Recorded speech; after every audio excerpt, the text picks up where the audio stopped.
You're not being dramatic. You're not broken. But the reason you overreact, shut down, or feel invisible, it didn't start today. Carl Jung believed your childhood isn't just a memory. It's a script, one that still plays out in your relationships, your fears, even your silence. And unless you rewrite it, you'll keep living a life that doesn't feel fully yours. You think you've grown up, that what happened in your childhood is just a memory, sealed off like a closed book on a shelf you never touch. But the truth is, that book is still open, still writing chapters behind your back. You don't realize it, but the fear you feel before speaking up, the panic when someone pulls away, the exhaustion of always trying to be enough, that's not you as an adult. That's the child inside you, terrified of being abandoned again. You learned very young that love could be taken away. That approval came with conditions. Maybe no one said it out loud, but the message was clear. Don't be too loud, don't cry, don't need too much. And so you adapted. You became what they needed, not what you were. You survived, but at a cost. Carl Jung called this the beginning of the split, when the child, to be accepted, hides parts of themselves. And those parts, they never disappear. They become your unconscious. You walk through life thinking you're making rational decisions. But often it's the child in you, afraid, unheard, unseen, who's choosing your job, your partner, your tone in that conversation. That same child who learned that silence meant safety now avoids conflict at any cost. That child who felt invisible now demands attention in ways even you don't understand. You're not broken. You're just still trying to feel safe. And this is the quiet tragedy. The past doesn't stay in the past. It sneaks into every moment you're not fully present. It speaks in the voice of your inner critic. It clings to people who remind you, even unconsciously, of the love you never received. And unless you look inward, unless you face that child and say, I see you, I hear you, they will keep pulling the strings. You think you're reacting to this moment, but you're not. You're reacting to every moment that came before, layered, unresolved, buried. And that brings us to a haunting truth Jung revealed. What triggers you in the present is often a ghost from your past. Which leads us to the next question. What if the person in front of you isn't the real problem? What if you're not really seeing them, but someone else entirely? You think you're reacting to what just happened, a look, a tone, a careless word, but your reaction is too intense, too sharp, too deep. It's as if something much older has been disturbed. That's because it has. The present moment isn't clean. It's stained by everything you've lived through and never healed.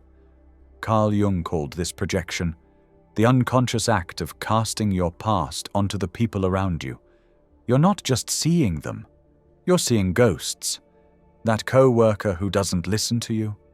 Suddenly you're 6 again, being talked over at the dinner table. That partner who withdraws during conflict. Suddenly you're a child again, desperate for your father to look at you, to say something, to stay. It's not about now, it's about then. And until you see that clearly, you'll keep fighting shadows, mistaking old wounds for new battles. Your brain doesn't forget. Even if your mind insists, I'm fine, that was a long time ago, your nervous system remembers. It remembers how it felt to be judged, ignored, belittled. And when something in the present echoes that feeling, even faintly, the old fear reawakens. Your body tenses, your heart races. You want to lash out, shut down, disappear.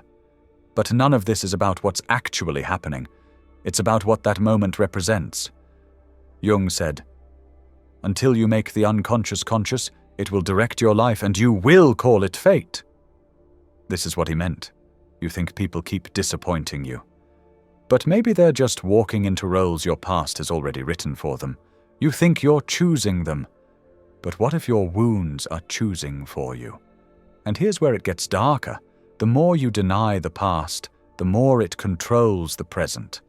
Because what remains unconscious doesn't stay quiet. It becomes projection. And projection becomes distortion. You stop seeing reality. You start seeing your own pain, reflected back at you in every interaction. So if you want clarity, if you want to finally stop reacting like a wounded child, you need to go deeper. You need to ask not, why did they hurt me? But why did that hurt me so much? And the answer will almost always point inward to the parts of you that were never allowed to feel, to speak, to exist. Which leads us to the shadow, the buried self.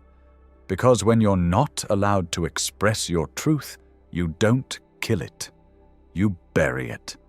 And what's buried becomes dangerous. In the next part, we'll open that door and look at what you've been trying not to see. You were praised for being easy, for not causing trouble, for being the one who didn't cry too much, didn't ask too many questions, didn't make things harder than they already were. You learned early that love came with conditions, and the price was your truth. So you buried your anger, you swallowed your sadness, you wore the mask of the good kid, and convinced yourself that this was maturity, that being silent meant being strong. But emotions don't disappear just because you ignore them.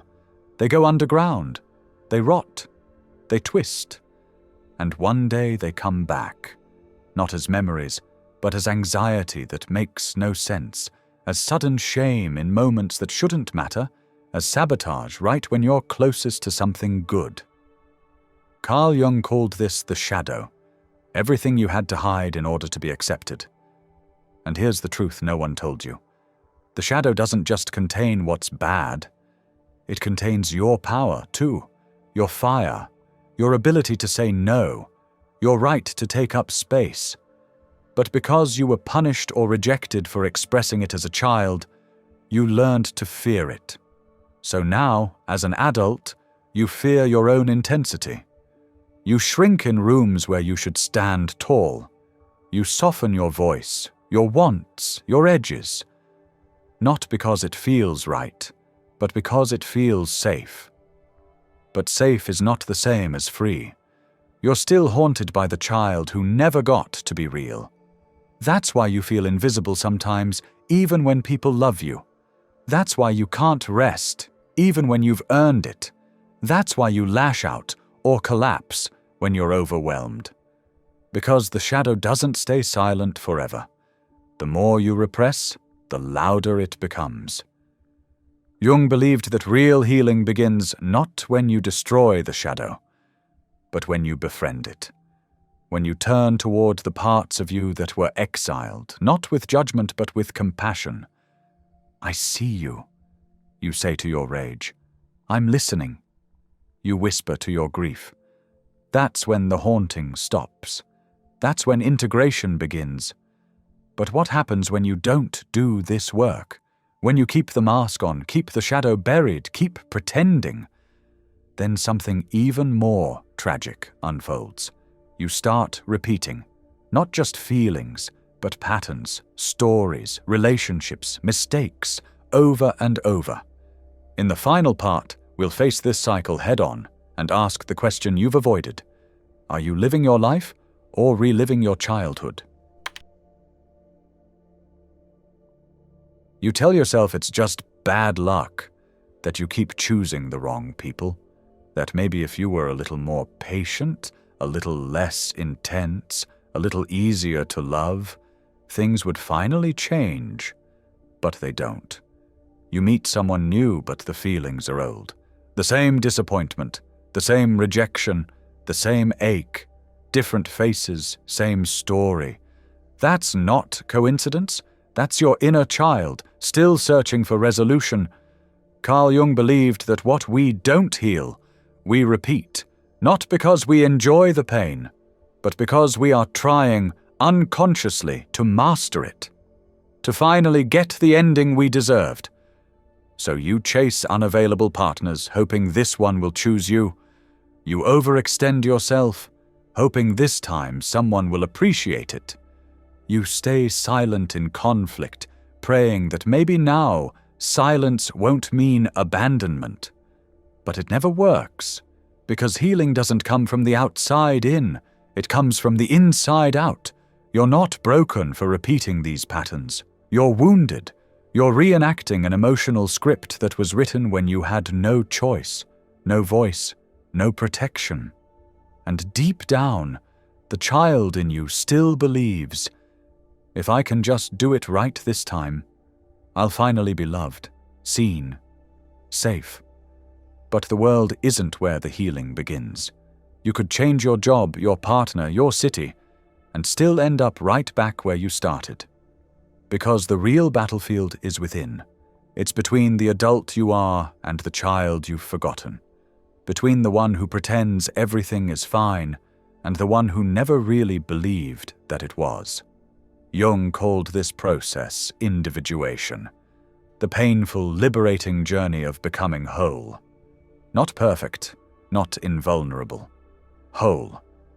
And wholeness means turning toward your inner child, not to fix them, but to finally hold them. To say, you don't have to keep performing. You don't have to keep chasing. You're already enough. I'm here now. Because once you stop trying to fix the past through the present, you start choosing differently, loving differently, living differently. You stop reacting from old wounds and start responding from new wisdom. And maybe that's the most radical act of healing, to break the cycle. To look your pain in the eye and say, you don't get to decide who I become. So ask yourself, gently but honestly, are you living a life that's truly yours, or just a repetition of what you were never allowed to feel?